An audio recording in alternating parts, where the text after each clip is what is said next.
Hello, welcome to Aardman. My name's Andy Simonowski. I was the animation director on The Epic Adventures of Morph. We're now going to take a sneak peek behind the scenes at Aardman to see how the series was made.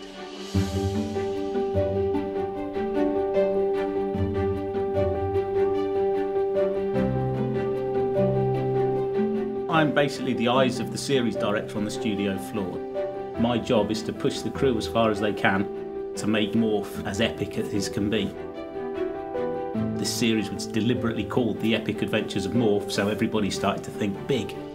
If we go back to the beginning of Morph, when Pete and Dave used to make him about half a mile up the road from here, they did the filming, they did the camera work, they did the model making, they'd do everything. Whereas now, we've got a massive crew of people to make it as epic as it can be. Certainly Morph's most adventurous series. Merlin was always pushing all the crew, the camera department, the set dressing department, let's go bigger, let's go brighter, let's go better. You know, we wanted to upgrade Morph and bring it into the 21st century, but it's Morph still. We're only going to use sticky back plastic and glue. We're not going to go big on this whole idea of fancy effects and things like that. So a lot of the effects we've added are actually quite simple.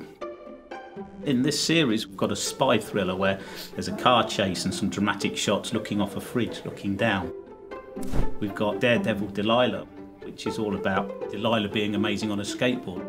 We've got some great shots in that on the top of a fridge that we then pull back to reveal that we've basically made the ultimate child's car track. Massive, took over the whole kitchen area that your mum would never let you make. We've got a great episode where Morph is playing an old-style arcade game. He's losing, he's not doing very well, so he jumps inside the game to try and fight the characters in Morph World. To build that digital world is a massive job to do, creating this world from nothing. And then we've got to mix Morph in there, so a lot of that stuff was shot on a green screen. And then we realised, you know, the advantages of having Morph in there, in front of a green screen, means we can make him bigger and smaller really easily. We can play around with him a lot more to make it even more interesting when he fights a chef, a giant chef. We wanted to bring in some new characters as well. So yeah, there's an origami dragon. Looks like it's origami, but of course, because it's stop motion animation, we need to control everything about it. It's actually got wood inside it, it's got rigging points inside it, so that we can hold it in a position and it stays there. So a model like that wouldn't have been seen in Morph before, but for this series, with the epic adventures behind it, that was really important. We've got one episode, Doll's House, got a chase around the house, where in the Morph world, we see all 4 rooms at the same time. We actually filmed that in 2 halves. We filmed the bottom 2 rooms. You then got to film the top 2 rooms. And we had to loop that with 4 characters running around.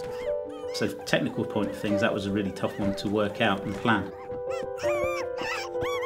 In this series, we did go outside. We took a drone out into Bristol and flew it around. And then what we'd do is we could use those as backgrounds.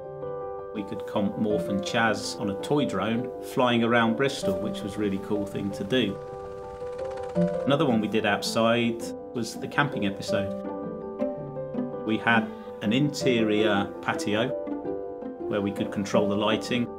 When it became dark, we could play around with the night lights. But we also had an outdoor one that we set up just outside the Aardman canteen. COVID came in, obviously gave us a few problems. All had to wear the PPE, the gloves, the masks.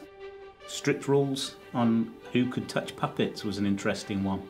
Animators for years, if you get a puppet, it's your puppet. It's just become a natural way to do it. Can't do any of that anymore. That all had to stop. So we had to make lots more puppets. Anna, assistant animator, had to make all those extra puppets that would go into quarantine for 3 days before any of the animators could use them. When they'd finished with it, they'd put it in a box where it'd be quarantined before Hannah could take it apart again. So things like that gave us a few problems. But when we first started, we had this thing that started to be known as the Spirit of Morph. We had music in the studio, everybody enjoying being on the shoot. So, you know, happy crew, happy work, happy episodes, good episodes come out of it. It is harder now. It was more complicated, but we're here, we're going to finish this series and we're going to make it as good as we can.